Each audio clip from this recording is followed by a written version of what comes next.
ہم ایک بار پھر کچھ دیر میں سینئر صحافی تجزیہ کار جیو نیوز کے معروف پروگرام کیپٹل ٹاک کے میزبان حامد میر صاحب سے بات کریں گے، جو اس سے پہلے بھی اس صورتحال پر اپنا موقف آپ کے سامنے رکھ چکے ہیں۔ حامد میر صاحب، پاکستان نے اپنی بنیادی تمام ذمہ داریاں پوری کی ہیں، اب اس وقت یہ صورتحال پیدا ہونے کے بعد کیا کرنا چاہیے جس سے جنگ کا خطرہ ختم ہو سکے، اور جو ایک ایسے حالات بھارت کی جارحیت کی وجہ سے پیدا ہوئے ہیں جس میں دونوں ایٹمی قوتیں ایک ایسے مقام پر پہنچ گئی ہیں جس میں مزید خطرناک صورتحال پیدا ہو سکتی ہے؟ یہ تو ہم نے دیکھا ہے کہ اقوام متحدہ کے سیکرٹری جنرل نے بھارت کے اقدامات کی مذمت کی ہے، تشویش کا اظہار بھی کیا ہے۔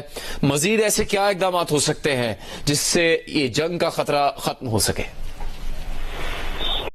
بھارت کے رات کی تاریکی میں بزدلانہ حملوں کا منہ توڑ جواب، پاک فضائیہ نے دشمن کے 3 رافیل طیاروں سمیت 5 جہاز گرا دیے، ایک ڈرون بھی تباہ۔ کنٹرول لائن پر بھارتی فوج کا انفینٹری بریگیڈ ہیڈ کوارٹرز اڑا دیا گیا۔ کپواڑہ، بارہمولہ، راجوڑی، کارگل، لیہ اور پونچھ سیکٹر میں بھارتی فوجی تنصیبات نشانہ۔ پیر کانٹی سیکٹر میں چوکی سے 50 بھارتی فوجی بدحواسی میں فرار۔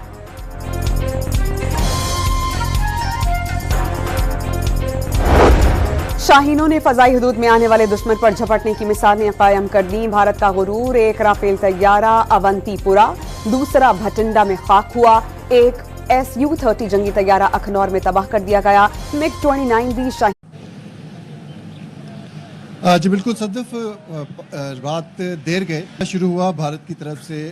گزشتہ کچھ روز سے یہ تیاریاں جاری تھی، پاک فوج کو اور مسلح افواج کو اس بات کا اندازہ تھا کہ بھارت کی طرف سے اشتعال انگیزی کی جائے گی، اور جیسا کہ آپ کو یاد ہوگا چند روز قبل کی بات ہے جب رات دیر گئے لائن آف کنٹرول پر بھارت کے رافیل طیارے آئے تھے 4، جب پاک فضائیہ نے فوری طور پر جوابی حکمت عملی اپنائی تو چاروں بھاگ گئے تھے۔ اس کے ساتھ ساتھ نیوی کی طرف سے بھی اقدامات کیے گئے، انہوں نے بھی ان کو روکا چند ایک مقامات پر۔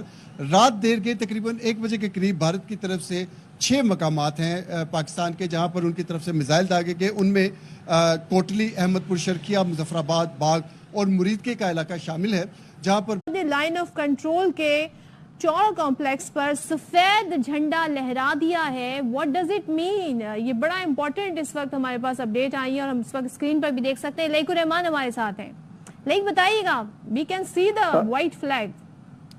جی صدف، وائٹ فلیگ یہ اس فوٹیج کا منہ بولتا ثبوت ہے جو پاکستان دعویٰ کرتا ہے، اس کے حوالے سے ثبوت اور شواہد بھی پیش کرتا ہے۔